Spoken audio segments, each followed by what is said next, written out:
Rowie, sino sa kanila ang magiging big winner duo? Ikaw, meron ka ring unlimited duo powers to vote.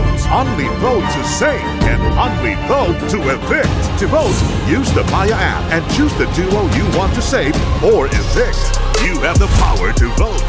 PBB Celebrity Collaboration, The Big Night. Si Mika dudang bibisitahin siya ng kanyang mga magulang. Posible. Hindi, sa US, mahirap mag-live eh. So, kung magli-live sila, Mga 2 weeks oo. Or 1 month before, tapos 1 week lang pwede. So, if ever nauwi sila, before big night, if ever. Malay mo. Hindi niya alam, ang inakala niyang hindi posibleng makapunta ay kausap na ni Kuya. Maligayang pagdating sa bahay ko. Salamat po, Kuya. At maligayang pagdating sa Pilipinas. Yeah, kararating ko lang nga lang eh. Maaari ba muna kayo magpakilala? Ako si Nanay Bambi Salong, Salamanca, Nanay ni Mika. At masaya ako at nandito ako ngayon. Excited ako na makita ko yung anak ko. Excited ako. Hindi ko alam kung anong mararamdaman ko kasi matagal ko na rin siyang hindi nakikita eh. Kwentuhan mo nga ako tungkol kay Mika. Mabait na bata naman si Mika, masunurin at saka sobrang, ang ano lang sa kanya, sobrang mapagbigay niya. Sobrang close nga kami pag nagkikita kami.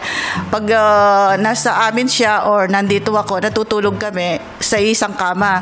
I-stage ka niya sa kama pag nandun siya, hindi ka niya paalisin. Basta makayakap lang siyang ganyan, natutulog na kami, hindi ka makakaalis. Grabe siya ka-sweet. Pinagmamalaki ko sa kanya is sobrang mabait siya at saka selfless, laging mapagbigay. Sobrang proud ako sa kanya dahil nga ginagawa niya yung mga turo ko. Nasasabi ka na ba sa muling pagkikita ninyo? Sobra ako nasasabik. Ito, pinagluto ko siya ng paborito niyang pagkain. Ano yung paborito niyang pagkain? Toge. Nung bata siya, nagpapaluto siya ng ganyan sa tatay niya. Ang tawag niya sa toge is number 9. Paborito number niya. 9? Kasi yung toge parang ganyan siya, di ba? Yung may ulo siya, tapos mayroon siyang pababa. So, bata pa siya noon eh. Number 9 na ang tawag niya sa toge. Bukod sa paboritong number 9 ni Mika, isa pang sorpresa ang balak ipakita sa kanya ni Nanay Bambi. Matapos makausap ni Kuya ay pumasok na nga sa loob ng bahay si Nanay Bambi. Maya-maya habang nasa living area ang mga housemates at ang Mommy Mariel ni Brent. Hello, Mika. Kumusta ka na dyan, anak ko? Nandito lang kami, tuloy-tuloy sa pagsuporta at dasal para sa'yo. Mahal na mahal ka namin. And see you soon, baby ko. Thanks, Kuya. Ilang taon mo na silang dyan nakikita? May isang taon na ba? Umuwi po yung parents ko po nung Pasko po. Oh, yeah. 5 minutes. 5 minutes. Oh, sige. Ano lang? Ano? Ilang saglit pa, Your time, Mika. Oh my God! There's no way. There's no My way. God! There's no way. Umuwi yung mom niya. No way! Cause every song just reminds me of you and it kills me. Though it wasn't letting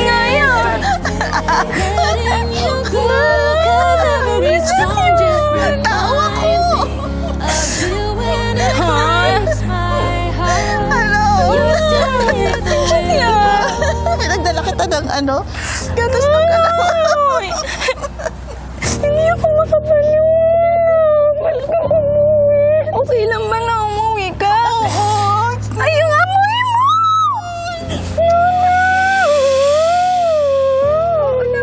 Okay lang yan, baby ko. Ay, hirap talaga. Sobrang hirap talaga. Okay lang.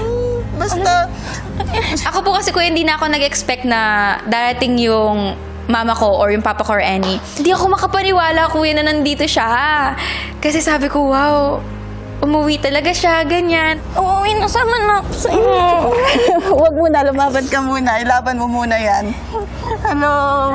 Ano mo? maya-maya ay ipinakilala na rin ni Mika ang kanyang ina sa mga housemates. Tita, mama ko po. Hello, kumusta?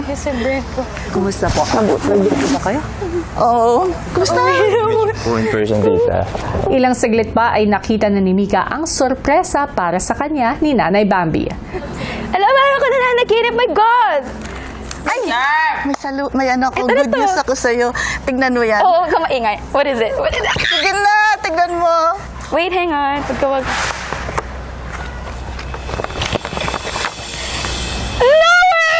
Buntis ako. Hindi Ay, di ako.